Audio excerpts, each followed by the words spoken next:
Au nom du Père et du Fils et du Saint-Esprit, ainsi soit-il.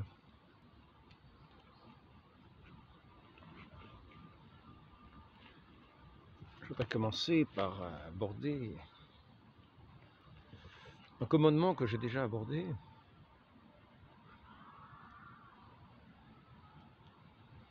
C'est le premier, qui est le commandement, autour duquel tous les autres viennent prendre place. Le premier commandement, qui est de considérer notre Dieu et de tendre vers lui de tout notre cœur, de tout notre esprit, de toute notre âme, de toutes nos forces. D'honorer son saint nom. Et c'est ainsi que nous honorons son saint nom, en l'honorant lui en toutes choses.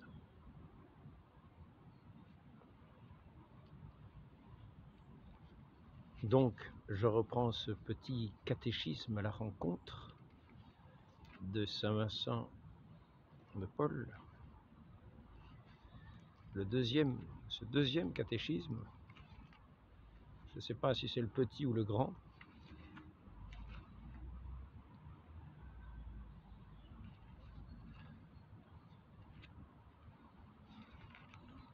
et c'est donc la 7e, non, ce n'est pas la 7e journée, c'est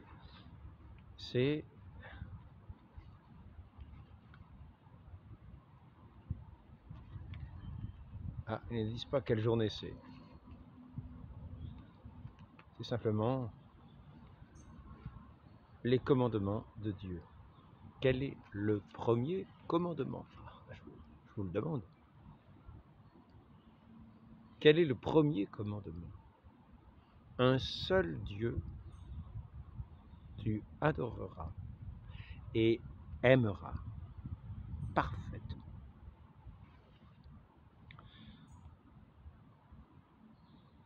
À quoi nous oblige ce commandement? À adorer Dieu et à l'aimer parfaitement. Qu'est-ce que adorer Dieu? C'est le connaître pour ce qu'il est et se soumettre à lui comme conséquence. Car il est celui de qui vient toute chose et duquel nous venons, et qui donne le souffle et l'être à toute chose. Et c'est ainsi qu'il est bien juste que nous soyons soumis à lui. À la fois, il nous donne aussi la volonté que nous avons, il nous donne aussi cette capacité de vouloir, et de le vouloir ou d'aspirer à lui. Il est assez remarquable de voir comment une génération peut être si dissemblable de la génération suivante, au point qu'il nous apparaît que l'homme pourrait sembler être une interrogation, comme un ordinateur duquel on changerait le programme, tout à fait. Or, cela n'est pas, car Dieu nous a constitués d'une certaine manière, avec des caractères biologiques, physiques, spirituels, intellectuels, psychologiques.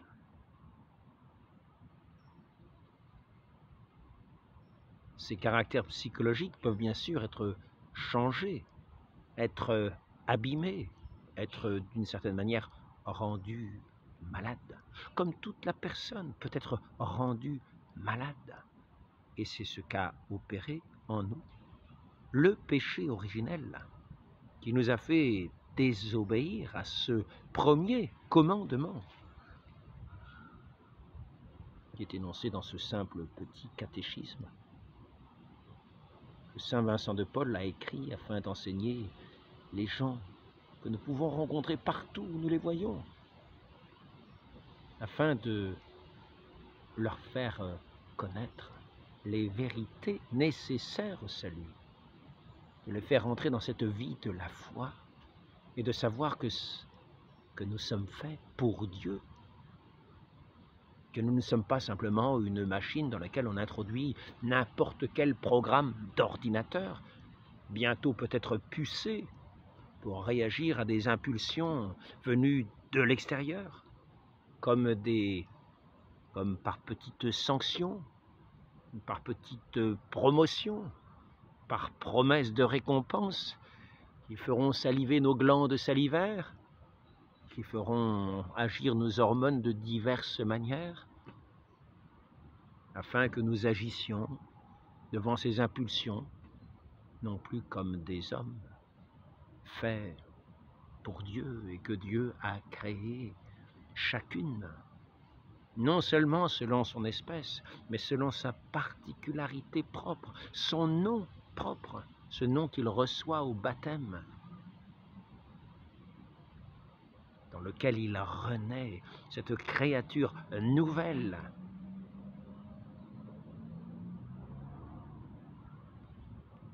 C'est ainsi que,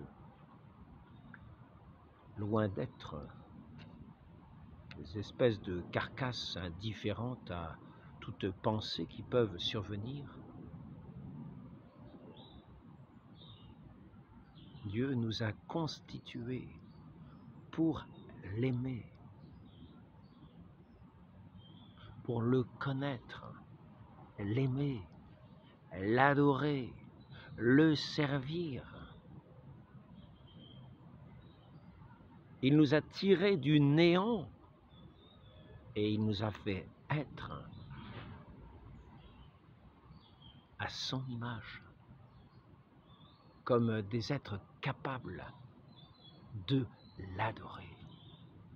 Et si nous nous détournons de lui, à ce moment-là, nous tombons dans des abîmes et qui vont nous abîmer et nous rendre malades et nous faire perdre cette vie, nous faire perdre notre intégrité.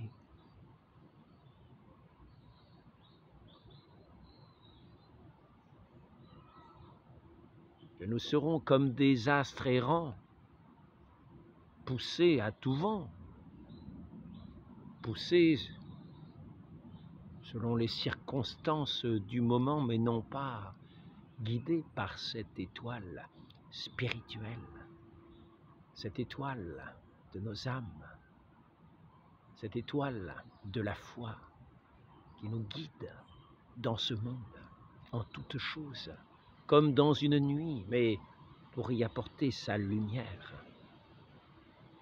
C'est ainsi que c'est dans cette foi dans laquelle nous sommes guidés à travers ce monde, que notre cœur, qui aspire à son Dieu, peut connaître Dieu et ainsi répondre à ce premier commandement, à cette invitation de ce premier commandement de l'adorer, de nous prosterner devant lui de tout notre être, de tout notre esprit, de toute notre âme, afin de demeurer dans sa contemplation, de demeurer en celui qui est notre tout. Je voudrais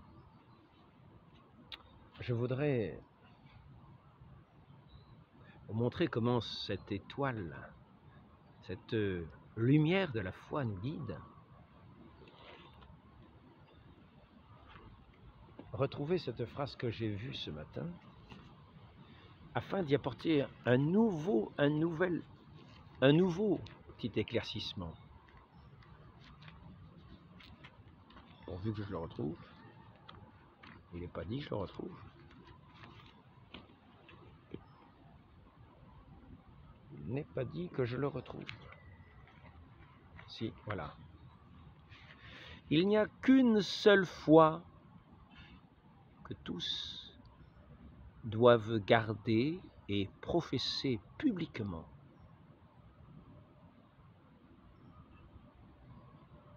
parce qu'il n'y a qu'un seul Dieu, pour ces créatures que nous sommes, qu'il a faites, sorties de ses mains.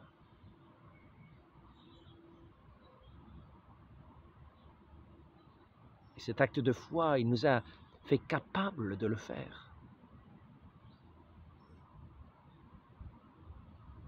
Et par son esprit, il nous attire à le faire, pour faire de nous ces créatures vivantes qui trouvent leur vie, leur lumière, leur aboutissement en lui, dans sa connaissance, dans sa reconnaissance.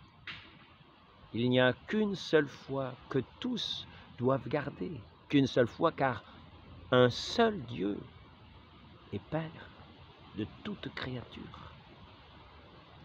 Il n'y a qu'une seule foi que tous doivent garder et professer. Dans cette unanimité, cette même foi qui nous lie les uns aux autres et nous fait frères, dans cette communion, à ce Père qui se révèle à nous, que nous professons lorsque nous lui accordons notre foi. Et il n'y a qu'un seul baptême, qui est le sceau de la foi. C'est à ça que je voulais aussi en venir. Ce baptême, il n'y a qu'un seul baptême, et il est dit que ce baptême est le sceau de la foi. Il est dit que ce baptême est un sceau. C'est la définition même du baptême. Enlevez le sceau, vous n'avez pas le baptême. Il n'y a qu'un seul baptême qui est le sceau de la foi. Et c'est ainsi que quand nous professons dans ce credo, qui est cette profession de foi en notre Dieu par lequel nous le connaissons, par lequel nous connaissons ses œuvres et par lequel nous le connaissons dans ses œuvres,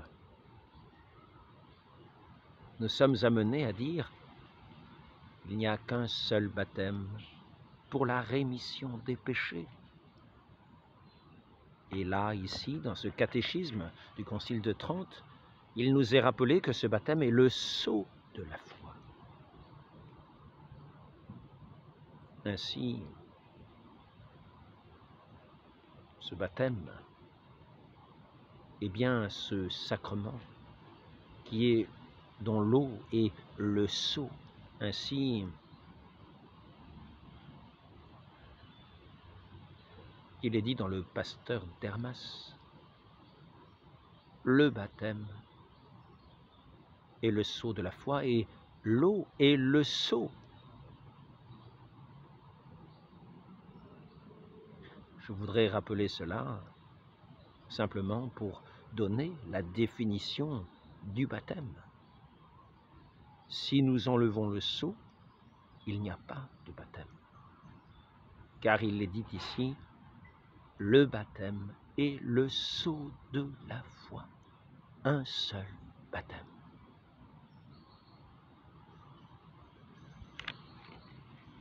Donc, par ce baptême, nous entrons dans cette connaissance de notre Dieu. Parce que nous renaissons à cette vie, nous naissons à cette vie spirituelle que nous avions perdue par ce péché qui nous a égarés dans l'idolâtrie du monde.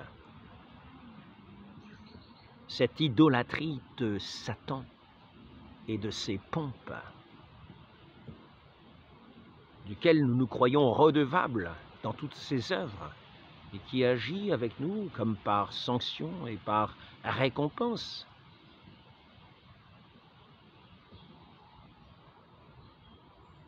Et au lieu de mettre en nous cette vie spirituelle qui est toute beauté, toute grâce, toute douceur, toute paix, toute joie, toute lumière, toute vérité, tout rapport juste au prochain, il met en nous ce désir injuste de la créature, cette idolâtrie du monde, cette idolâtrie de lui-même, cette concupiscence qui allume ses feux dans un désordre, car ayant perdu cette première parole qui consiste à nous inviter, nous commander d'adorer Dieu, notre vie, de nous orienter tout entier vers lui.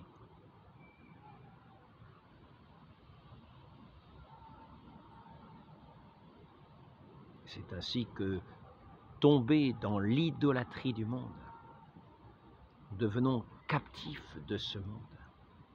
Et au lieu d'avoir la paix, la lumière, la joie, nous avons ces passions qui nous animent auprès de toutes ces créatures qui sont nos maîtres, non pas que nous leur obéissions librement, volontairement, mais dont nous sommes devenus les esclaves enchaînés. Il fait que nous perdons toute patience, toute douceur, toute tempérance. Nous entrons dans ces feux infernaux de ces passions qui ne sont pas les lumières du Saint-Esprit, les douces lumières du Saint-Esprit qui savent si bien enflammer les cœurs de cet amour divin et vrai qui nous établit dans cette relation juste avec notre Dieu, dans la vérité, avec lui, dans la reconnaissance de ce qu'il est, dans la reconnaissance de ce que nous sommes devant lui. Voici la servante du Seigneur, qu'il me soit fait selon votre parole. Tout soumis à notre Dieu, tout soumis à sa moindre parole, tout soumis au moindre souffle de cet esprit si saint. Et ainsi, ayant perdu le sens de cette adoration, nous perdons du coup tous les autres commandements qui sont l'honneur de son nom, le respect de ce jour sanctifié, consacré au Seigneur, comme une dîme prélevée sur nos biens, ce temps consacré gratuitement à lui, comme acte de ce pur amour de notre Dieu, de ce pur don que nous pouvons lui faire de ce temps saint que nous lui consacrons, dans lequel nous nous tenons dans le repos et non pas à courir après les richesses du monde. Et c'est ainsi que nous lui témoignons de notre amour par ce silence,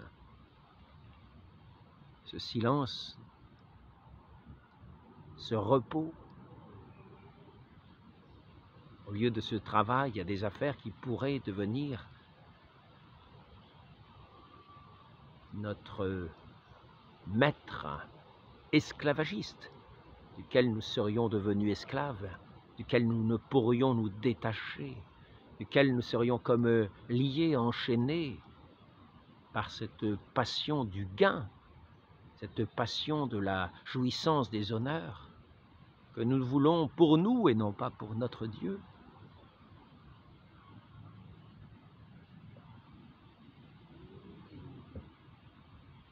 L'adoration de notre Dieu, ce premier commandement qui va ordonner tous les autres, car nous sommes à l'écoute de sa parole, nous lui obéissons. Et lui obéissons, le respectons en toutes ses œuvres, nous le respectons dans ses œuvres qui sont ses œuvres de prédilection, ses œuvres qui sont ses images ici-bas, dans lesquelles nous devons d'une certaine manière le reconnaître lui. Ce que vous ferez au moindre de ces petits, c'est à moi que vous le ferez, nous est-il dit. Parce que nous honorons notre Dieu, que nous voulons l'honorer, nous l'honorons dans ses moindres petits. Que les anges, dit-il, considèrent à chaque instant pour leur porter secours ces petits qui sont si simples, qui ont leur cœur tourné vers leur Dieu et non pas vers les grandeurs du monde qui sont si petites devant Dieu, qui ne sont que poussière, qui ne sont que néant, qui ne sont que des riens, que du vent, des vanités auprès desquelles, lorsque nous nous détournons de notre Dieu, nous dépensons nos vies en vain. Ainsi, notre travail à l'écoute de ce premier commandement de notre Dieu va être d'ordonner toute notre vie parce que nous aimons Dieu et que nous voulons le réjouir, que nous voulons l'honorer, c'est-à-dire l'adorer. Ainsi, toute notre vie va être tournée à le servir en toutes choses, dans le respect du prochain, de ce prochain qui est à son image. En premier, ceux qui sont le plus par rapport à nous, à sa ressemblance, de quels nous tenons la vie, qui sont nos parents, qui sont nos instituteurs, qui sont tous ceux qui nous forment, nos maîtres, qui nous enseignent ces vérités nécessaires au salut, par lesquelles nous recevons dans la foi ces paroles divines et le saint baptême par lequel nous naissons dans cet esprit nouveau, cet esprit divin qui vient nous renouveler entièrement et nous rendre capables, par sa grâce, cette grâce divine, de faire toutes choses selon les commandements de Dieu et en premier de cette adoration de notre Dieu. Et c'est ainsi que nous honorerons nos parents, voyant en eux comme l'image de notre Dieu, duquel nous tenons toutes choses. Ces parents, duquel nous tenons la vie, qui nous ont donné naissance, qui nous ont transmis cette vie venue de Dieu. Nos prochains, que nous respecterons en toutes choses, dans leur vie, dans leurs biens, dans leur rapport entre eux, établis en Dieu. Ces liens établis les uns entre les autres par ce tissu de l'amour de Dieu qui nous fait un seul corps, qui nous fait fructifier selon son amour.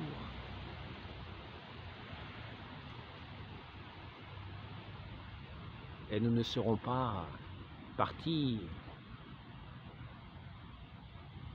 dans le chaos total de ces passions qui abattraient tous ces commandements de notre Dieu, qui nous constituent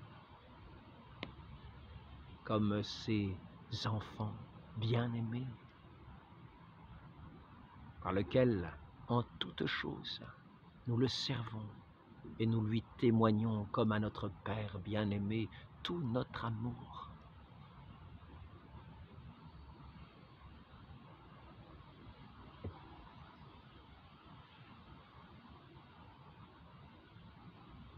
Nous sommes loin de ces désordres qui sont comme des cancers de la vie. Ils se développent dans une disharmonie totale, dans une violence des passions, dans une violence dans les faits, dans les guerres, dans les disputes, dans les querelles, dans tout ce qui est à l'opposé de cette paix, de ce respect, de cette paix en Dieu, de ce respect de notre Dieu en toutes choses. Lui qui règle si bien toutes choses et qui a fait si bien toutes choses dans le rapport les unes et des autres, et des planètes et des astres et des étoiles, et de toutes les créatures qui peuplent cette terre, des arbres, des plantes, des champs. des fruits, du moindre insecte jusqu'au moindre vermisseau, où chacun a sa part dans cette œuvre de cette création. Et plus encore, de ce lien d'amour, de ces enfants de Dieu, qui sont dans une juste proportion, dans un juste échange, dans un respect mutuel, dans la proportion de l'amour, qui règle toutes choses en Dieu et qui donne la force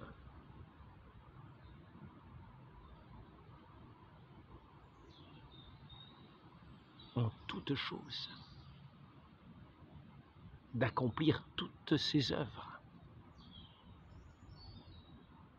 et surtout en premier cette grâce de l'aimer et de l'adorer, qui est la grâce des grâces, grâce bienheureuse qui nous établira dans ce ciel d'éternité, bienheureuse au-delà de tous les biens de la terre, desquels, en adorant notre Dieu, nous sommes détachés. De tous ces attachements que nous avons vaincus par cette force de l'amour que notre Dieu met en nous, parce que de tout notre cœur nous l'adorons, nous espérons en lui, nous avons mis en lui toute notre foi.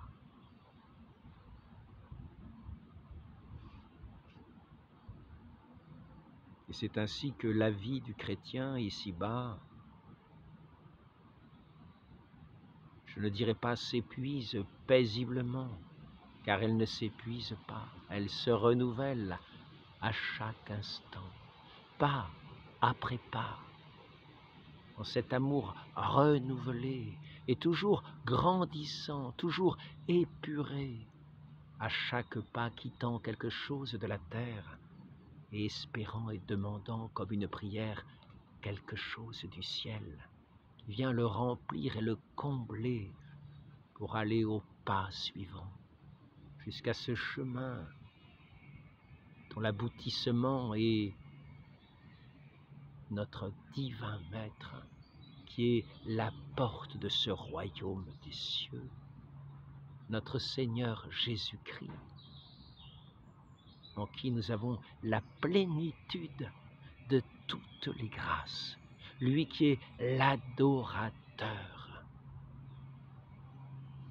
de son Père et qui nous invite dans cet immense acte unanime d'adoration de tous ses enfants.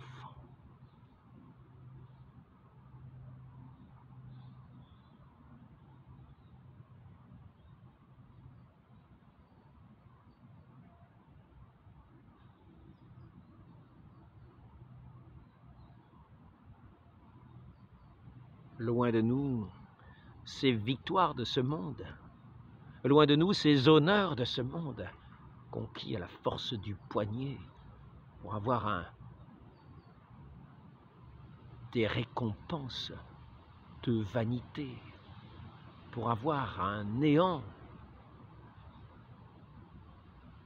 un abîme de néant en guise de récompense de tous ces efforts dépensés pour avoir quelques titres, quelque honneur en ce monde, pour avoir quelques biens possédés en ce monde, dans lequel nous avons mis tout notre cœur, pour remporter quelques victoires, pour remporter quelques combats, pour remporter quelques titres qui feraient envie à l'univers, mais non pas à notre Dieu, lequel nous avons détourné le regard. De toute cette pauvre humanité détournée de son Dieu et qui chaque jour le déshonore à la recherche des vanités du monde, se dépensant, se ruinant, s'usant à la tâche, dans un déshonneur continuel de Dieu à la poursuite de Satan, dans sa séduction. lui qui est le trompeur, le menteur, l'homicide, et qui nous fait perdre toutes nos énergies, notre âme, dans laquelle il insinue, par cette désobéissance, la mort.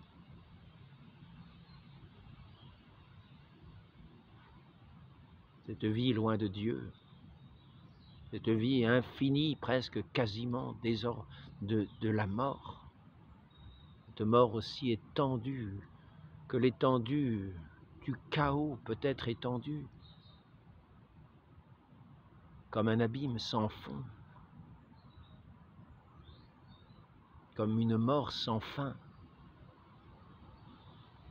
une mort, un abîme du désespoir, un abîme de la haine, un abîme des injustices, tout ce qui va contre les commandements de Dieu et l'honneur de son saint nom. Demandons à notre très sainte Mère, elle, dont le grand titre de gloire est d'être la servante du Seigneur. Elle est la servante du Seigneur. Demandons d'être ses enfants par cette grâce de ce Seigneur qui a voulu être l'enfant, le Fils unique de cette servante du Seigneur. Et demandons à être les servants de son Fils. Tout est voué à lui, n'ayant nos yeux tournés vers ses regards, toute bonté, vers ses paroles, toute de paix, dans cette lumière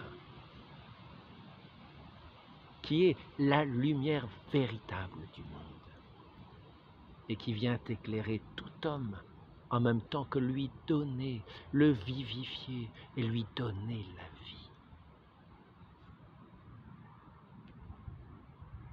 Demandons à notre très sainte Mère de nous tourner toujours vers son divin Fils, afin d'être des adorateurs de notre Dieu. Ainsi soit-il. Au nom du Père et du Fils et du Saint-Esprit, ainsi soit-il.